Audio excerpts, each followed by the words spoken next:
আমি রয়েছি লক্ষ্মীপুর নিচপাড়া মহাদেবপুর নওগাঁর।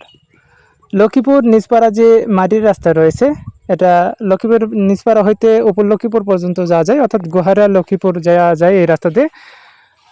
আমরা যখন এই রাস্তাতে আসলাম দেখতেছি যে একটা মহিলা হিন্দু পাড়া সম্ভবত তার বাসা ওইদিকে গেল। তো আমরা যতটুকু দেখলাম যে উনি আসলো একটা নৌকালে আসছে বড় একটা লগে, তো দেখতেছি যে কাঁঠাল পাতা এবং আমের পাতা নামানো শুরু করছে।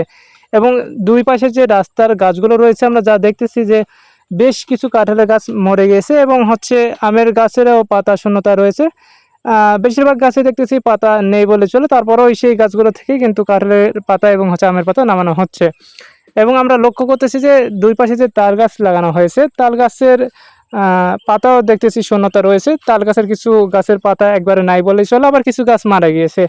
আমরা এখানে যা শুনলাম যে তালের যে পাখা তৈরি হয়, ঠিক আছে, সম্ভবত তারাও এই তাল গাছের পাতাগুলো কেটে কেটে নিয়ে চলে যায়, যার ফলেও দেখা যাচ্ছে যে তাল গাছের পাতায় নাই বললেই চলে।